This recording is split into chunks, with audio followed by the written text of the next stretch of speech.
Good morning, everyone. We're going to go ahead and get started. This is the Great Strides Engage and Motivate Your Team year-round session with three wonderful speakers this morning that are going to share their Great Strides stories with you. They're going to each speak for 5 or so minutes, and then we are going to have some open discussion in the room. For those of you who are in the Volunteer Leadership Council session, you'll be very familiar with how this works today. I do want to draw your attention to some of the handouts that are on the table this morning.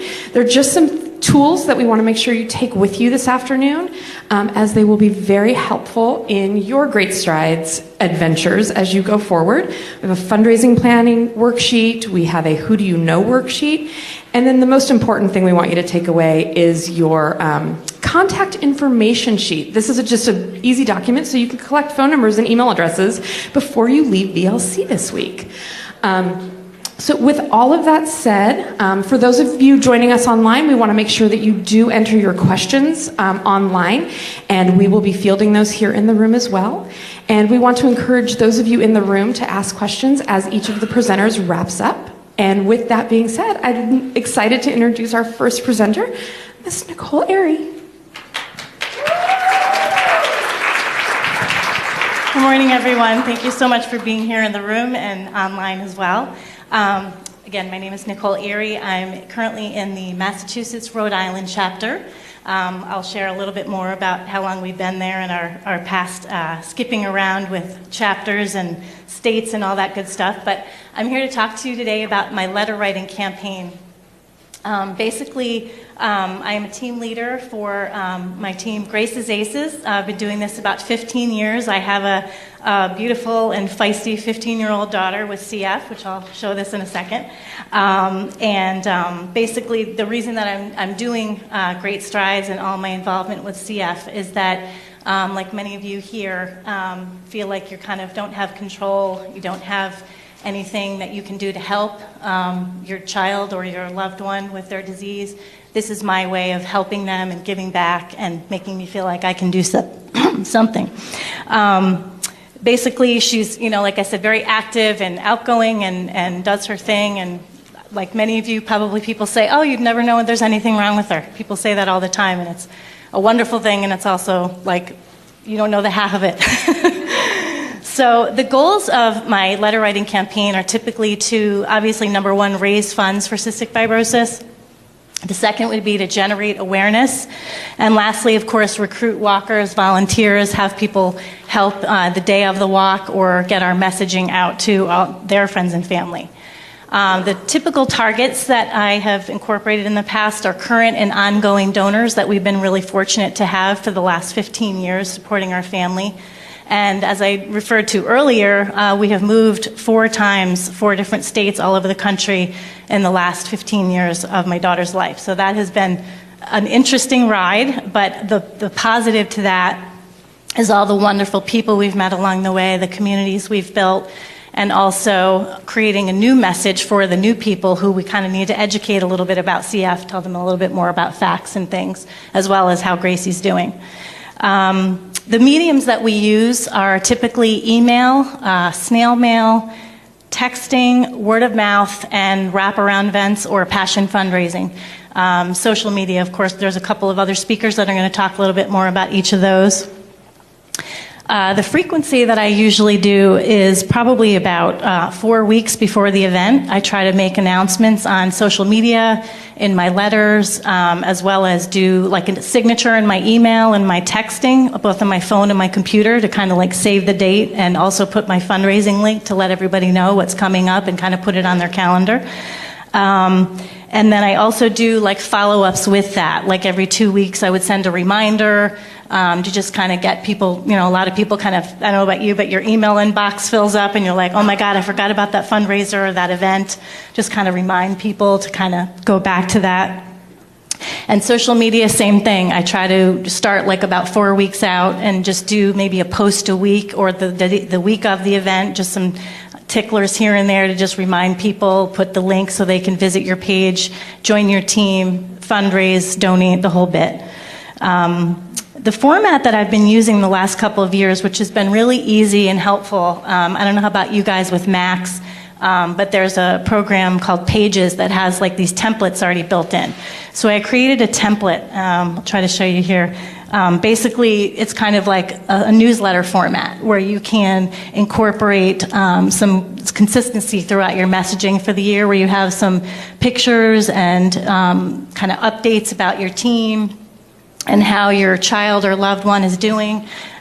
This one was a little bit longer. I had 3 pages this time, but again, depending on what level of time you want to put into it, to try to not reinvent the wheel, I just try to use the same format so it's familiar to people. They're seeing it, but they're not bored. They're like, oh, great, this is, what's happening with Gracie this year.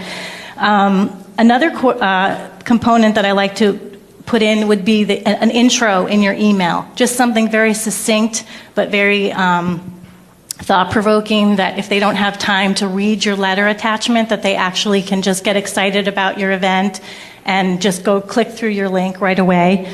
As I mentioned, making sure you put pictures so that you have kind of a face with that. And also, I've been doing a video. The last couple of years, I haven't been able to get to it, but this year I'm doing it. I've done kind of, different extents of lengths of things. And the first year I did, I think, just like maybe a 2-minute one, and then I kind of built up. And there are some platforms that you can use. I think Vimeo is one of them, where you can create your bulleting and your messaging, and then also incorporate pictures, again, your team, showing some past events and things like that of your child, your loved one. And then the call to action to, have people want to get involved, get incorporated.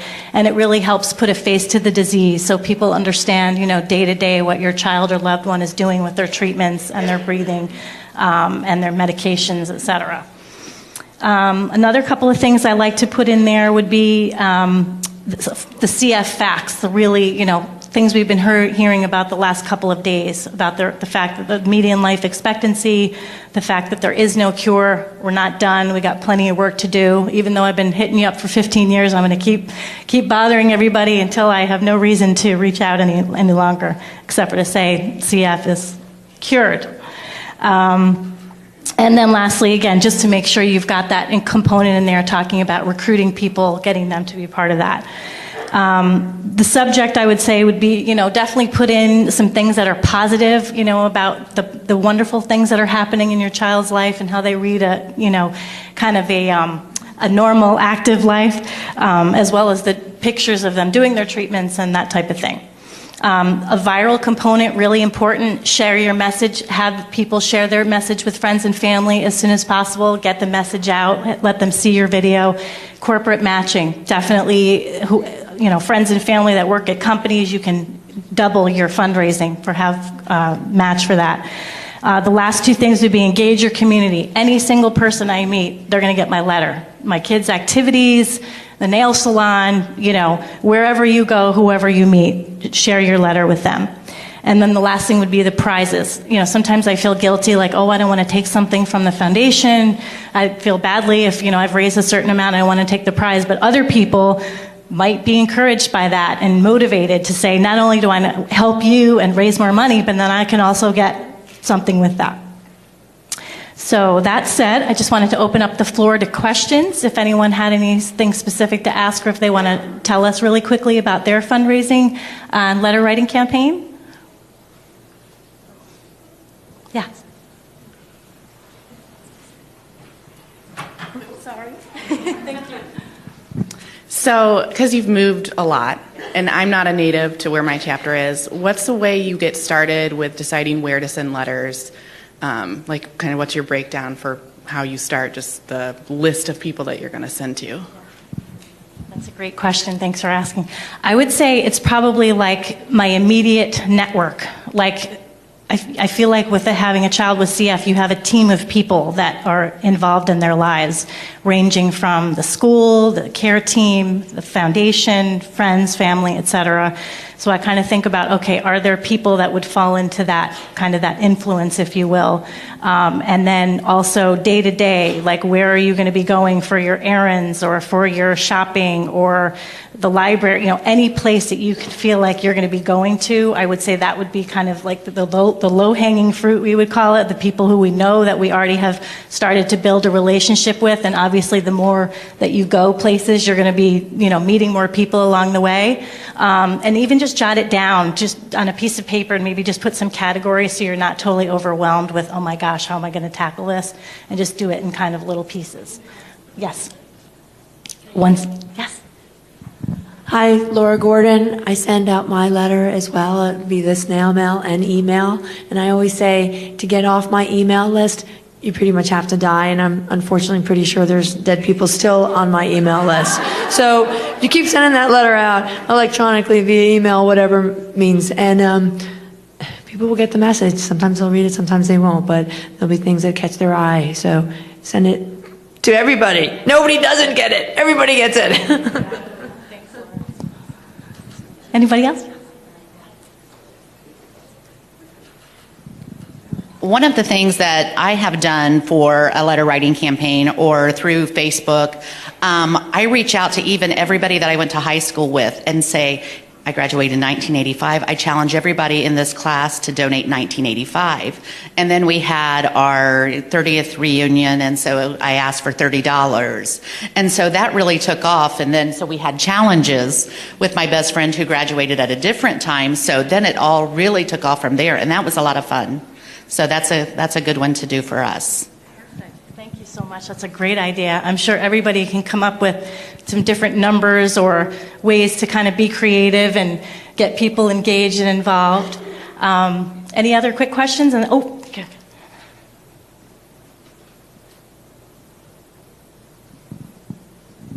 Hi, I'll just brag on one of my volunteers, one of my letter writers. She's 96 years old. She's been writing a letter for 37 years. And this year she decided, she always has us type the letter out, but this year we made a photocopy of her handwriting and sent it out so that people would have a copy of her handwriting. That's a beautiful, beautiful message. And one other thing I just want to mention, I just remembered, because I think my family may or may not be watching, but they just reminded me that how important it is to have your loved one be a part of it as well. Like, they don't necessarily want to hear from me 24/7. They want to hear from Gracie. So whether I have a snip of her in my video or some type of messaging in my letter that says, thank you so much for all you do for me, something like that.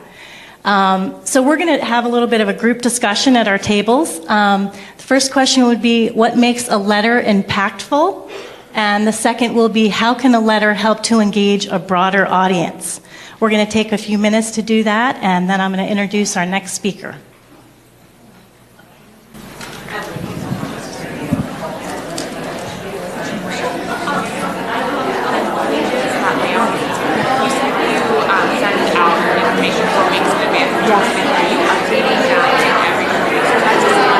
That's once a year.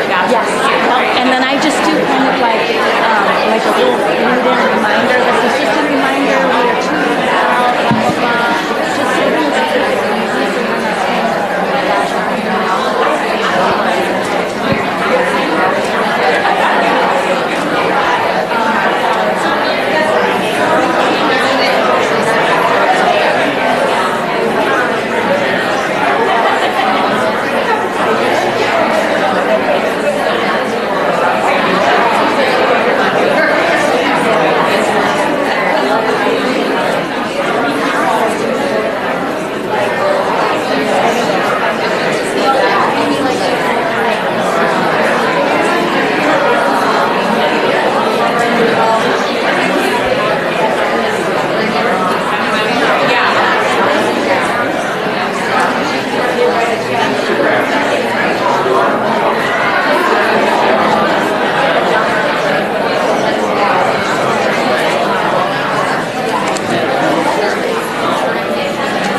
everybody. I think we're ready to go back to talk about these awesome questions that we have today. Would anyone like to share what makes a letter more impactful? Oh, Brandon. Can you first just tell us how much you raise each year on average from your letter writing campaign? Thank you so much for asking. We've been really fortunate. We've raised probably around $30,000 a year. So we've raised collectively over $300,000 for cystic fibrosis. Thank you. Does anyone have any ideas they want to share about what makes a letter impactful?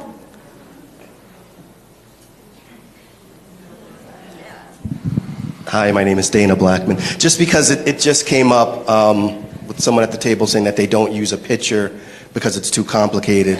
And it might take couple more minutes to figure out, but once you do, it is really impactful to have that picture on your letter. I kind of have tailored our letter writing campaign around the pictures. It started with one, and you can kind of make it bigger or smaller on like a word processor program. And then it was like, well, how many more pictures of her can I put on the page? So her story's gotten shorter and shorter, and pictures of her have gotten longer and more pronounced on the letter. But obviously, putting a face to the disease is kind of the goal. Perfect. Thank you, Dana. Anybody else have anything? We're noticing a trend in our chapter, which is the Louisiana chapter, moving away from, say, social media or emails because people have become numb to emails. So we're getting a lot more handwritten letters, like you were talking about, and actual snail mail letters because that catches people's attention more than anything now. They're not used to getting it. And it's so much more personal when it's handwritten. It can even be a photocopied handwritten letter, but it just makes it more personal and it touches people in a way that emails could never do. That's a great point. Thanks for sharing that. And somebody had mentioned also, I just wanted to throw this out there, that for anybody who's feeling a little overwhelmed, maybe a new person to the community about writing letters and things like that, please have no shame. If you have a team member or someone you've met along the way that has a great letter that you want to kind of rip off, I'm sure no one would mind. We're all in this together and trying to earn wonderful money for research, so please feel free to do that. How about the next question? What can a letter help to engage a broader audience? Would anyone like to share something from their table? Oh, well, my son has gotten to the age where he doesn't want his picture plastered everywhere. And so we were talking, and yet we all agree that's really what draws people in, is the actual child, the person you've tracked through the years, which would be individuals in my campaign. And the suggestion was that Georgia had been pairing families who had younger children, and we have some in Oklahoma that are the mutations. So my child benefited from Ocambi, but we are still in it till it's done for those families. And their comment was, pair your story in terms of how your child has benefited. He's away at college, he's gained weight at college, which is huge. We wanted him to get the freshman 15, right? Exactly. And so pair that with, but these families don't have that, and we need your money to get to where we all have that for our children.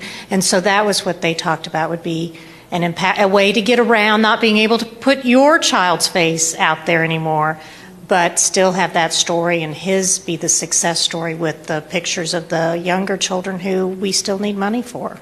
Absolutely. Thank you so much for sharing that. I think we have time for one more question or one more opportunity to share something from your table. No? Okay. Well, thank you so much again for being here in the room, online, and I'm going to pass it off to my friend Dana.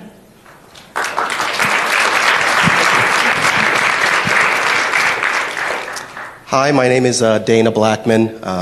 My wife Jennifer and I founded Dana's Dream Team in 2006 after our daughter Dana was diagnosed with CF a couple of weeks after being born.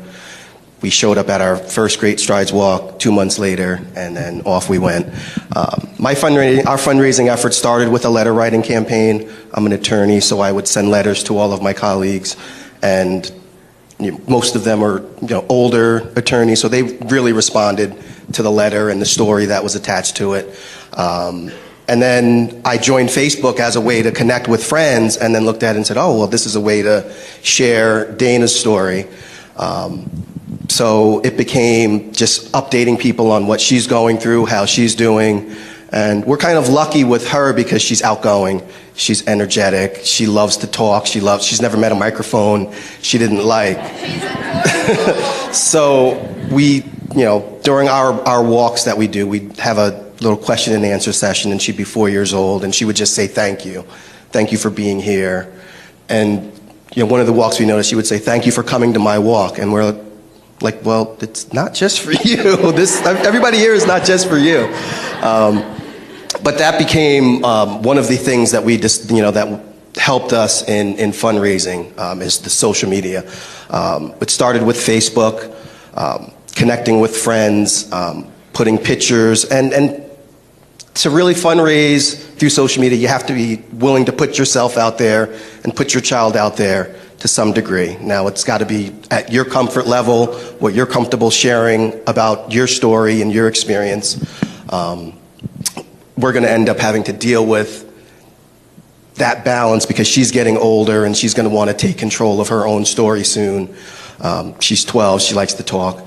So, and it's not really a burden or that time consuming if she's doing something and you take a picture of her, we take a picture of her doing a track meet, post a story. Would you believe this kid has CF and she's doing this? Or, so it shows people, it puts that face to what she's going through and that she's achieving despite, her condition.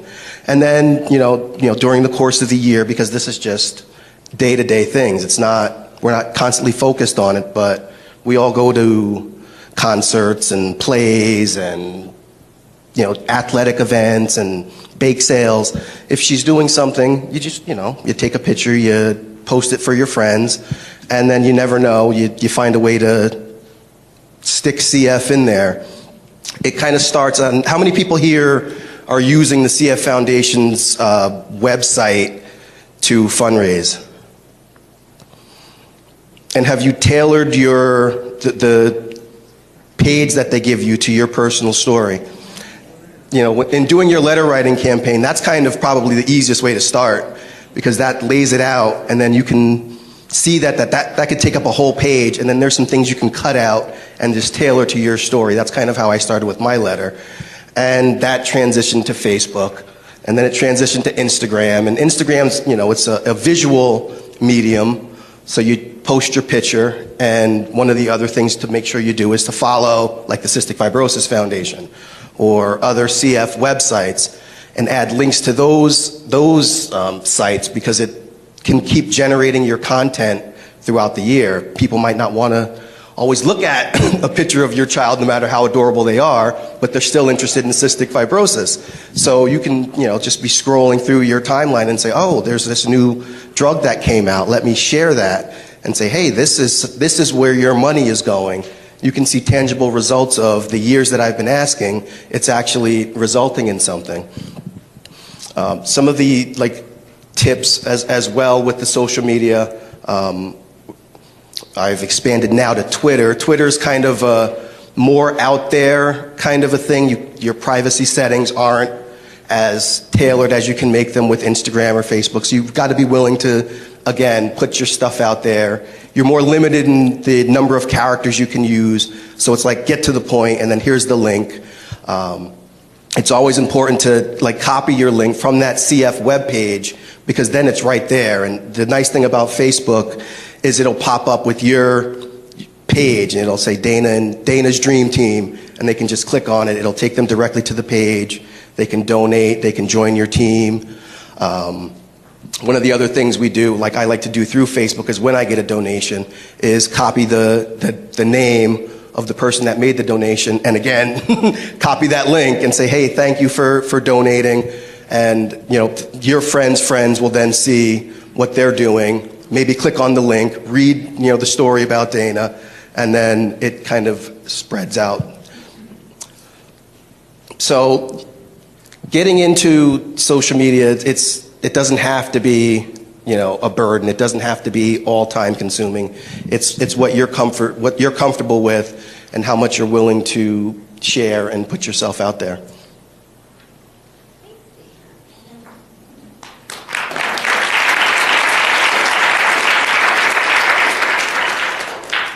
So we have the question or discussion: how can social media help tell your story, fundraise, and keep people engaged year-round? So if you guys want to just discuss that for a minute around the table, and then we'll hear your thoughts on the question. Is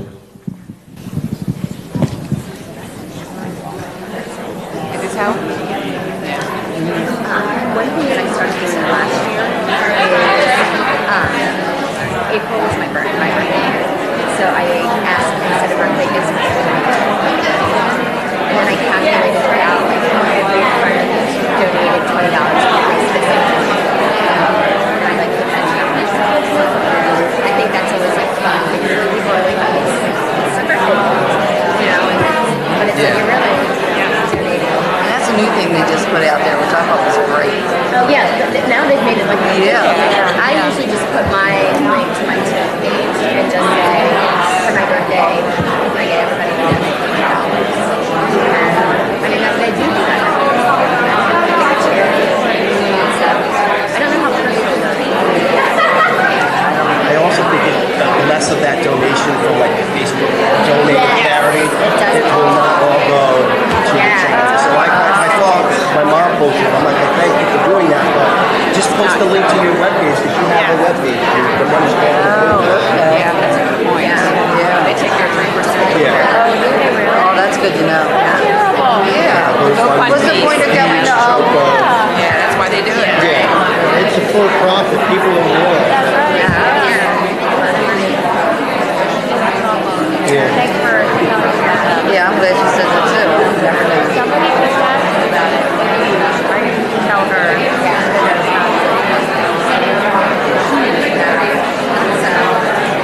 Go back to the letter writing campaign for just a second.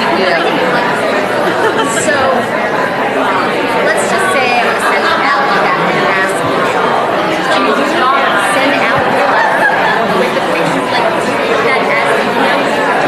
I convert my letter into a PDF, just attach it, so that it opens up in color with my signature on it. I actually put it in, I just put it in the body of it a lot of times. It's active. I mean, my email, it's some of it is the letter, I cut and paste from the letter and put it in the email, and then I attach the PDF of the actual letter, and then I also just attach the link to the Great Strides page. So you got it everywhere. Yeah. And you do print that letter out and take that to like businesses. I print out like 200, lick the stamps, put the return envelope and stick it in the mail. And it's... That was kind of costly. We were doing that too. We printed out like a business size card in color with our link. So when it's just handed to somebody, and they that's good. I don't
cents of every dollar. You're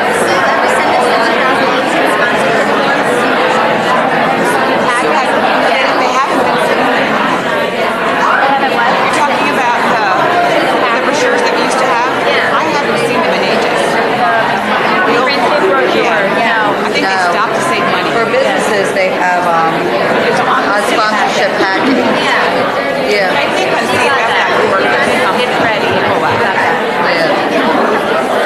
Yeah.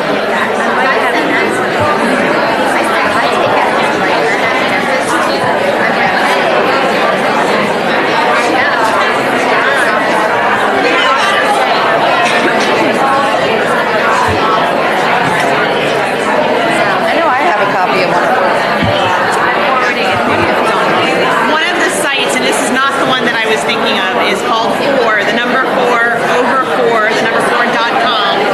And if you're willing to have their little logo on the back, they'll send you like 500 for free. Wow. And it's called what? This one is 4over4.com. I have not worked with them, and I cannot remember the name.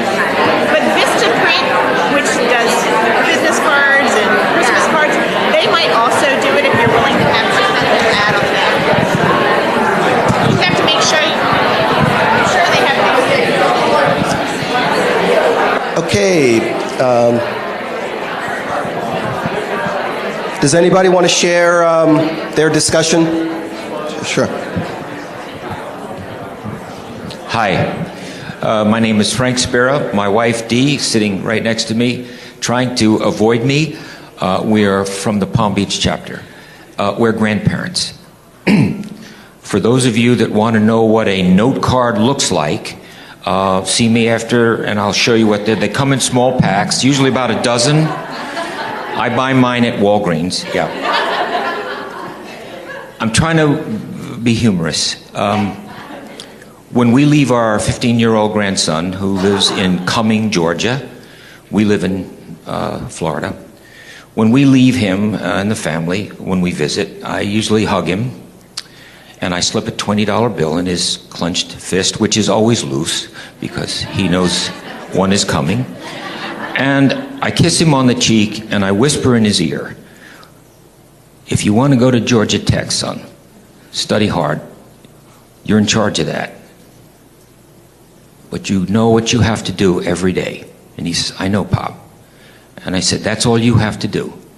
And you leave it up to Nan and Pop to meet people from around this country who are all working to find a cure. That's the pledge. Here's the challenge to us. It's called technology. Oh, yes, we come from a generation, and most of our donors and supporters are from the same generation. So they don't always use Facebook and Twitter and all of that, and they don't even donate online. They do it by check, which makes it's a whole nother overlay as to getting those checks into the foundation. I sent out an email, that I can do, and the first person who responded said, Dee, you should have included the link. And I'm thinking, link? You know, what's a link? You know, as Frank said. Sausages, they come in. Yes. No. So I'm here, I think 4 people are helping me decide, you know, what is a link and how do you do it. So it does seem overwhelming, but I think with the help of a lot of people, we'll be able to do it. So our point is that even though you may be over a certain age and you don't know technology as well as everybody else does, it can be done.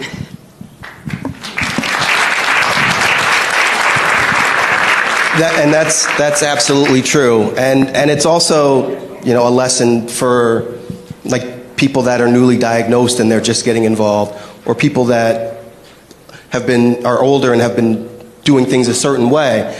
You do what works for you. If the people that you're getting your donations from, they might not be on Facebook either, so getting on Facebook and Instagram and Twitter is not going to, you know, work for you. But it is a way to get out there, and just another way to spread your message. It's just one more arrow in your quiver that you can use to reach people.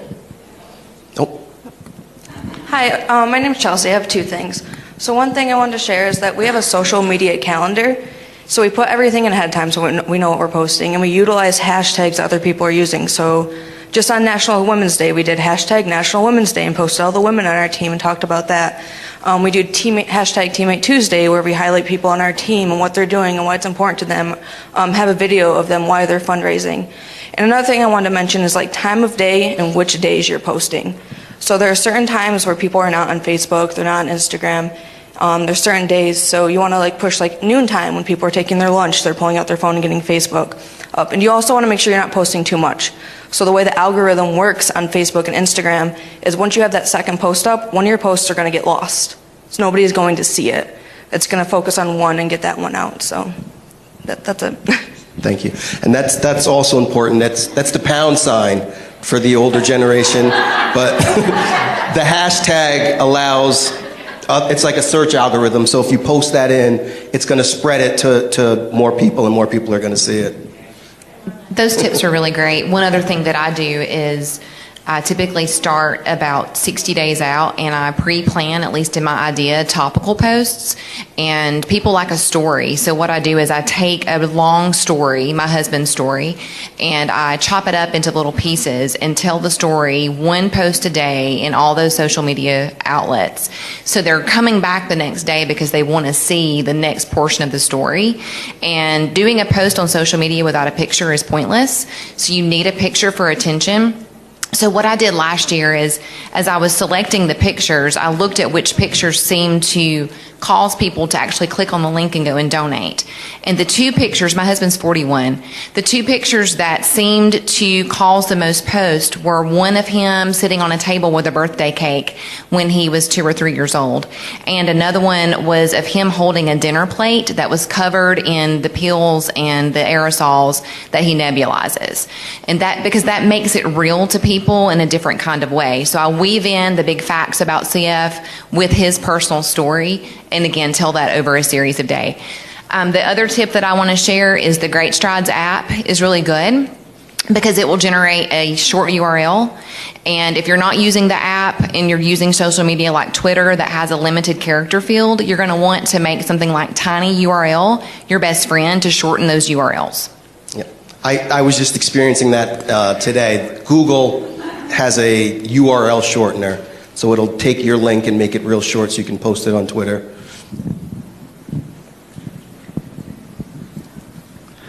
Hi, I'm Eric. I'd like to game the Facebook system. So Facebook Live is still being pushed pretty hard. So if you post using Facebook Live, even a short video, it'll be bumped up in their algorithm. Also, they really like congratulations for some reason. So if you put the word congratulations in either the comments or the post itself, and you get other people to do that, it will boost the number of people that get that. The cosmetic link is huge. I think that people don't remember. So if you see cfsf.org, Ella's Walk, it's a lot easier to go to and remember than something that's like randomly generated. So I encourage everybody to pick a sort of cosmetic link when they're doing Great Strides or something like that. And sharing is huge. If you ask people to share and link them when they donate, that generates a lot of cross people that you never even got in contact with in the first place. Thank you. I think we have time for one more. Something I've found really helpful in fundraising, because I fundraise for pediatric leukemia as well, is the Facebook Pages app. I don't know how many of you are familiar with that, but I can pre-schedule my posts on Sunday for what day and time I want it to hit, and it gives me tips for which day and time in my demographic area it will be most likely viewed by the most people, and tell me how many people it has reached. So like a post I did last week, I got 2,668 engagements, and it helps me track that, and it shows me my trends, and I find it really helpful. It's called Facebook Pages. It's an app. Great tip. Thank you. All right. Thank you, everyone. And we will now move on to our next speaker, Anel and Martin Tanner. Thank you, Dana. And I want to have a big shout out to my CF team that's meeting right now back in Dallas, Texas. Martin and I are grandparents of an adorable 7-year-old Ava, and they live in Dallas, Texas. We live in Louisiana. 2 of Ava's uncles live in Colorado, so we have a national team from Louisiana, Texas, and Colorado. One of the handouts that you have on your table from our group is this long one, and it's a timeline. And you also have some frogs on you've been wondering what all those frogs were, and I'll tell you at the end about the frogs. But you have stickers on your table. If you would put a frog sticker on this handout, and you'll understand what we're talking about later. This is a timeline of our group. It started in 2011. Ava was born in 2010, and she was diagnosed on her 1-month birthday. And within 24 hours after, one of her aunts, Sarah Kay Bostelman, heard about this. Her aunt Googled cystic fibrosis, found the Cystic Fibrosis Foundation, found that there is a walk. They asked for a name, so she also Googled strength, family, and cohesiveness, and had to look in a thesaurus and found ally. So she named us Ava's Alliance. So none of the rest of us had done that. Sarah Kay is someone who acts before she thinks. Sorry, Sarah Kay.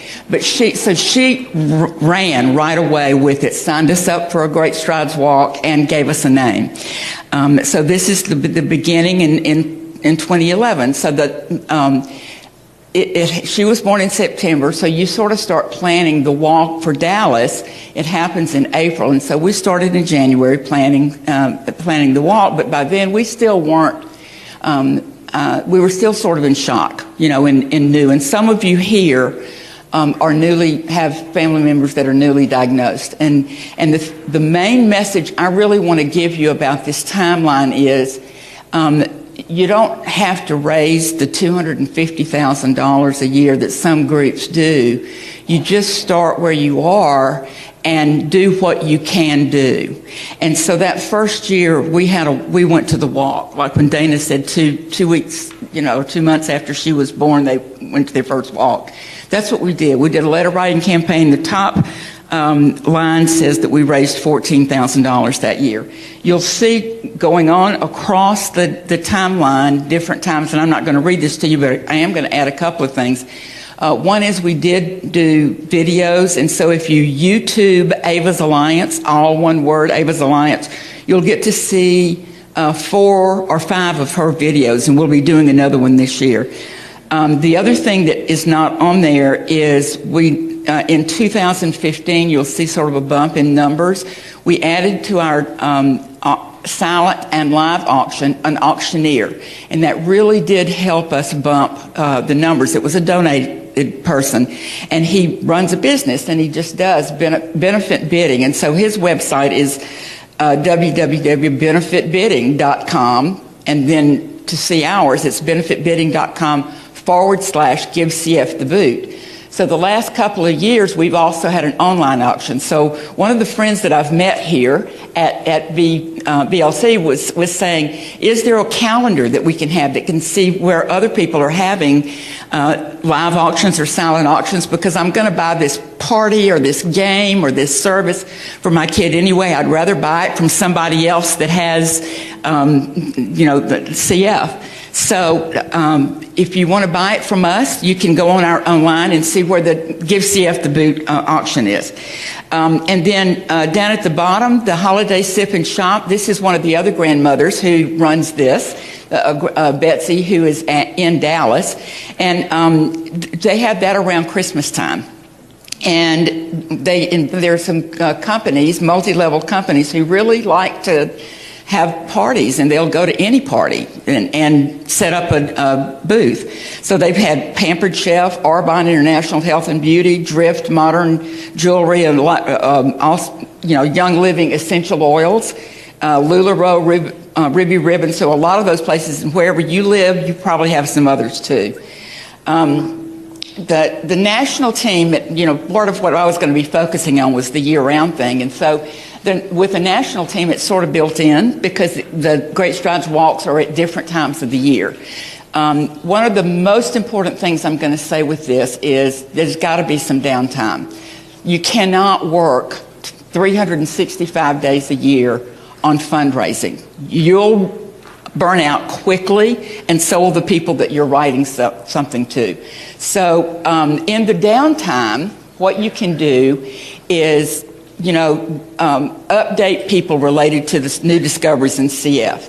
You can also update your own knowledge about CF, attend the online education programs that CF does, and do information about the CF days. Develop your relationships. That's the most important thing you're going to do, is go with your relationships, because those are what you're going to draw on later. So the keys to motivating your team is it's all based on relationships.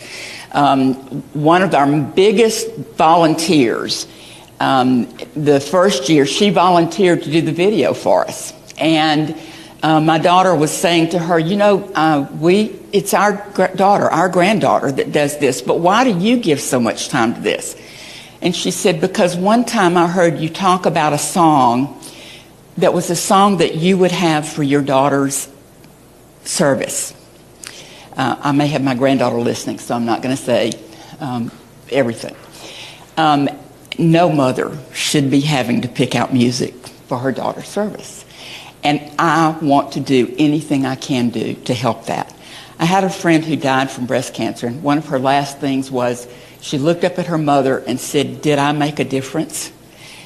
You are asking your friends to help make a difference in cystic fibrosis. Don't apologize for asking people to help you. Help them make a difference. So, we're talking about some questions. Do you have the potential to expand to a national family team? And is there something you love that you can translate into a passion fundraiser? Do you have anything off the top of your heads, or do you want to talk about among your groups first? Okay, let's talk on your table. Because this is the only thing between you and lunch, guys. So go for it. Okay, can we get back into the questions? By the way, you have my contact information. Some of you have a sticker on the back of your handout. I also have business cards up here. I'm a Labyrinth person too, so this isn't just CF, but business cards up here. So if you want to keep contact, ask other questions that's not in here, please do. Let us know. And I think there was one online. Heather, you were going to? Yes. What is a national family team? Oh, I'm so glad you asked. And I may have somebody from the CFF office help me with this, but my understanding is it's changed a little bit since we joined. It had to be somebody from 3 different states, a group from 3 different states that just signed on to Great Strides. Am I right about that? We do encourage 3 teams in 3 different locations. That is not required, and there is no minimum fundraising requirement for a national family team. It's just multiple teams. It can be a corporate team and a family team and another family team. And you can have 2 teams at the same walk site even. It's just multiple teams. We try to ask for a minimum of 3, and there is currently no fundraising minimum. And you'll notice on my timeline that obviously the one with the biggest fundraiser and the most activity is Dallas, where Ava lives.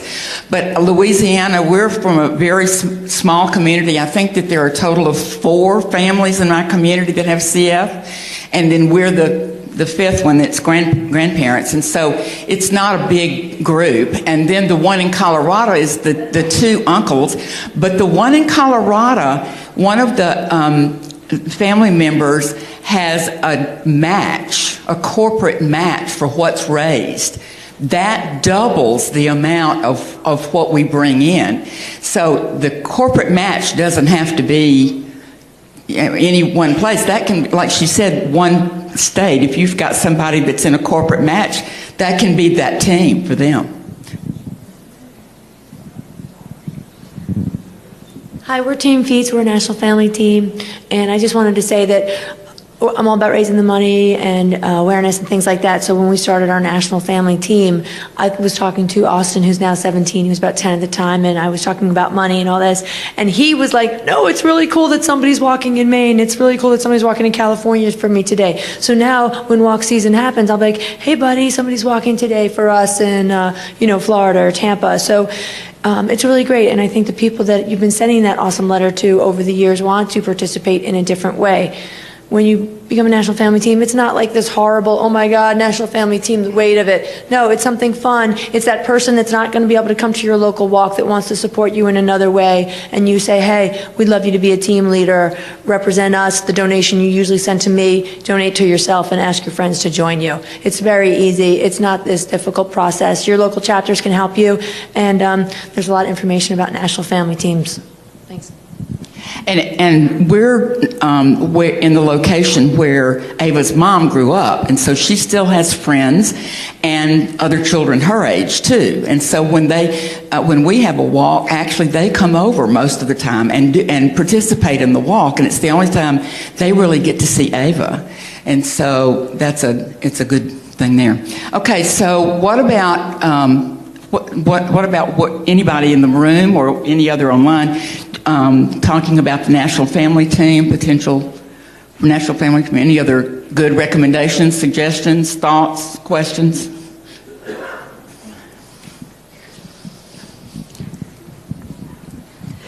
This will be our second year as a national family team. And one thing that when we first started doing a national team, I found that the phrasing that I used in reaching out to people and asking them to walk for our daughter was not receptive, is what I'm going to think. I'm going to think it's me and not them. Because there was 2 family members that I reached out asking to help, and they kind of beat around the bush and then didn't respond. So I was like, it's got to be the way that I'm terming this, or what their expectations are. So I rephrased when I started sending out to new friends. And so instead of saying, will you lead a team for Desi in Baton Rouge, it's, you came to us when Desi was born and asked how you could help, and I was overwhelmed and didn't know what to say. Well, I've got an idea. And if you will walk for her in your town, it's all about just her being represented, her story being told. It's not about how many people, it's not about the money. It's really about you bringing 2 friends to join, take a picture, send it to us, and then we'll have a little map of areas where people have represented Desi across the country, and that we can share with her as she gets older. And I found that that was more well received. So I think that's something to really think about, is how you kind of approach people and the phrasing that you use. Okay, and then is there something that you love that you can translate into a passion fundraiser? Let me tell you a quick story about this. Our daughter is loves country and western music, and so when Ava was real little, she went to a meeting of her school, and there were other mothers there, but there was one father there because the mother couldn't come that day, and all the other ladies in the school were really like they knew who he was, and Susan said, who is that? And when they said his name, she realized, oh, I've heard him on the radio. He does a band. He has a band. So she went up to him. Ava was like 1 at the time, or 2. And she went up to him and she said, would you be willing to bring your band to a musical, a kickoff party? And he said, yeah, but only if it's a fundraiser. That started Give CF the Boot for us. And that's how we've come up with almost $200,000. So just be present all year and know who your friends are and what their interests are and what they can do for you to help make a difference. Any other thoughts about this? Well, it was just so funny because I was about to say the same thing. But you beat me to it. So my girlfriend is in a band. She plays 80s and 90s music.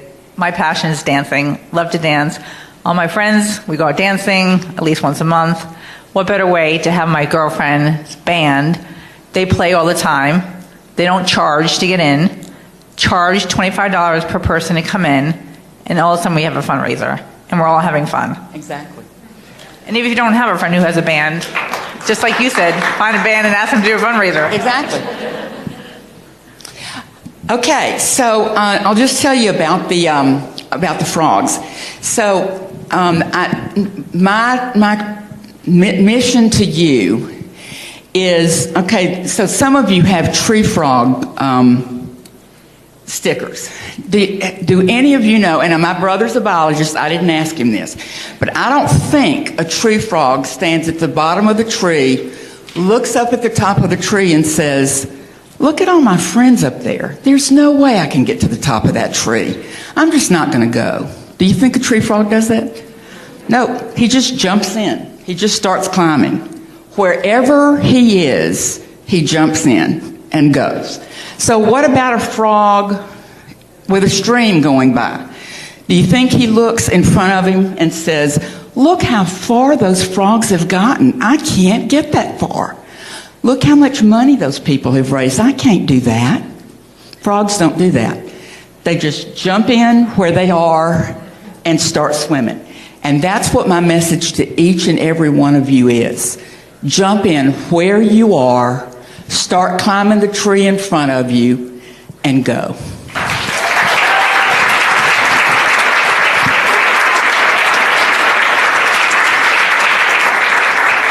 Thank you all for joining us this afternoon. We are taking a 15-minute break now, and the doors for lunch will open at 12 noon.